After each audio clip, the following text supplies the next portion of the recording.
Hola, hola, querido amigo, qué bueno estar contigo una vez más para estudiar la palabra del Señor en el proyecto Revivados por su palabra. Hoy vamos a reflexionar en Proverbios capítulo 11.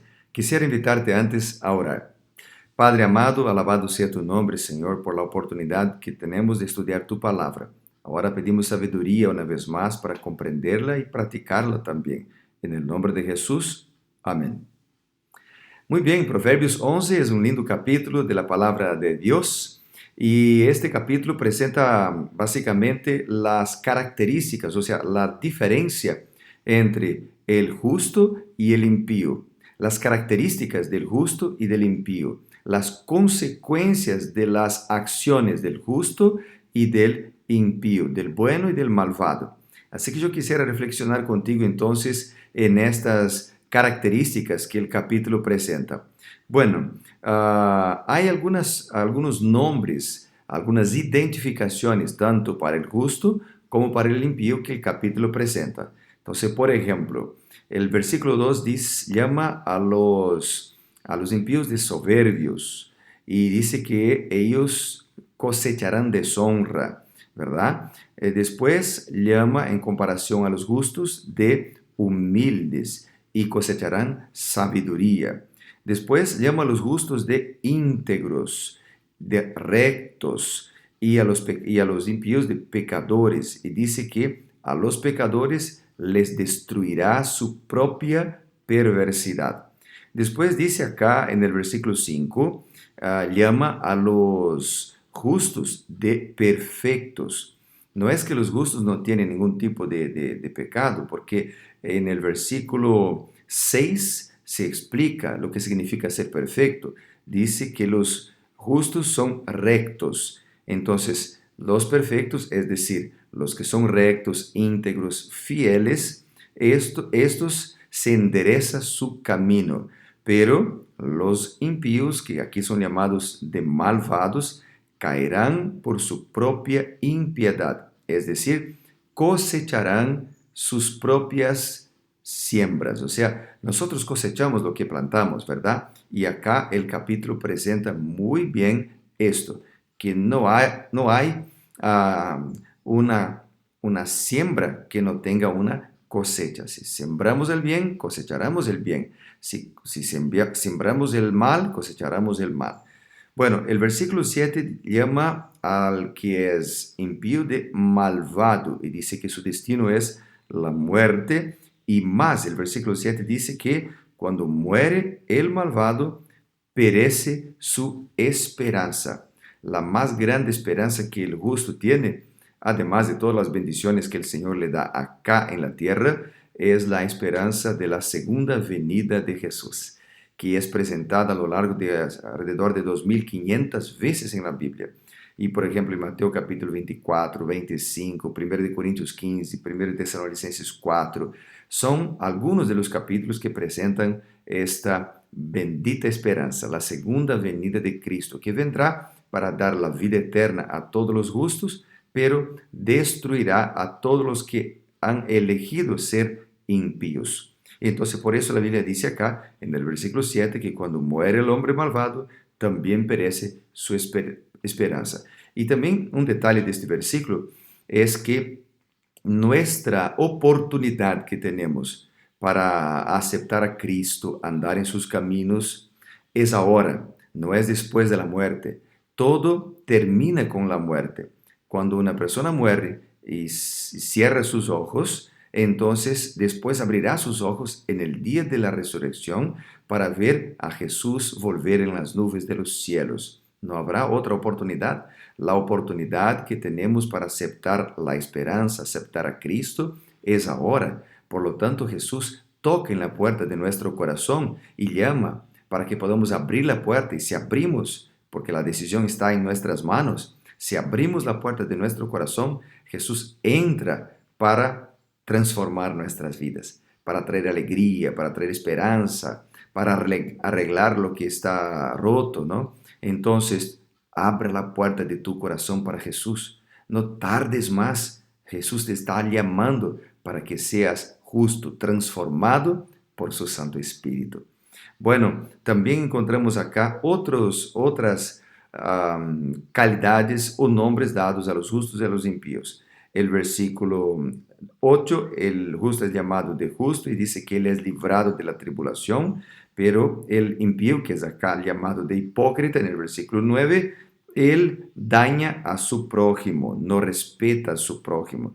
Y también esto se repite en el versículo 12, que dice que el impío acá en el versículo 12 es llamado de aquel que carece de entendimiento. Y dice que éste menosprecia al prójimo. Y esto es algo interesante porque el que es justo ama el prójimo. Las palabras de Cristo, por ejemplo, en Mateo 22, versículos 37 y 39, Jesús dijo: amarás al Señor tu Dios con todo tu corazón, con toda tu alma, con toda tu mente. Y dice que este es el primer y gran mandamiento, y grande mandamiento, pero el segundo y también grande mandamiento es: amarás a tu prójimo como a ti mismo. Entonces, Jesús nos ha ordenado amar el prójimo, pero el impío, que acá es llamado el que carece de entendimiento, este menosprecia el prójimo. Bueno, ¿qué más tenemos acá en el capítulo sobre los justos y los impíos? Dice que, versículo 14, donde no hay dirección sabia, el pueblo cae. La seguridad está en los muchos consejeros. Y voy a volver en este texto al final. El versículo 17 dice: su alma hace bien el hombre misericordioso. A su alma hace bien el hombre misericordioso. Viste que el justo acá es llamado de hombre misericordioso, porque él sigue los pasos de Dios, que es misericordioso. La naturaleza de Dios es misericordia. Pero acá el impío es llamado de cruel, y dice que él se atormenta a sí mismo, porque el peor mal que el hombre impío hace no es para el otro, sino para sí mismo. Porque el bien que hacemos para las otras personas cae o caerá sobre nosotros mismos. Es lo que dice, por ejemplo, el versículo 24. Dice: hay quienes reparten y le es añadido más, y hay quienes retienen más de lo justo y acaban en la miseria. Es las mismas palabras presentadas por el apóstol Pablo, citando, por ejemplo, a Jesucristo, allá en Hechos capítulo 20, versículo 35, cuando dice lo siguiente: en todo os he enseñado que trabajando así se debe ayudar a los necesitados y recordar las palabras del Señor Jesús, que dijo: más bienaventurado es dar que recibir. Así dijo Jesús, ¿verdad? Y acá también, el alma generosa, versículo 25, el alma generosa será prosperada. El que sacía a otros también será saciado. Esta es la característica: al justo le ama amar, ayudar al prójimo. El impío daña el prójimo y por ello cosechará las terribles consecuencias de sus propias elecciones. Por ejemplo, el versículo 27 dice: el que procura el bien obtendrá favor. Entonces el justo acá es llamado de el que procura el bien. Pero al que busca el mal, otra característica de los impíos, mal le sobrevendrá. Otra vez cosechará su propia siembra. O sea, el resultado de sus decisiones. El versículo 28 dice: el que confía en sus riquezas caerá, pero los justos reverdecerán como el follaje. Después el versículo 30 dice: el fruto del justo es árbol de vida. Y más dice: el que gana almas es sabio. La expresión gana almas es la persona, por ejemplo, que lleva esperanza para otros, enseña la palabra de Dios para otros. Alma acá son personas. Y aquel que está interesado en compartir la palabra de Dios, en compartir Jesucristo para otros, en compartir las buenas nuevas para sus amigos, será sabio, obtendrá sabiduría, obtendrá la bendición del Señor, crecerá en su fe, obtendrá alegría que nadie más tiene, solamente aquel que ora, que lee la Biblia y que comparte la esperanza. Y por hablar en orar y leer la Biblia, yo quisiera volver al versículo 14. Y acá en el versículo 14 nosotros encontramos entonces, querido amigo, la receta, digamos, para ser justo. Dice acá, donde no hay dirección sabia, el pueblo cae. La seguridad está en los muchos consejeros. La Biblia es la dirección sabia que nosotros necesitamos. La Biblia es la dirección para ayudarnos a andar en los caminos de la justicia, no de la impiedad.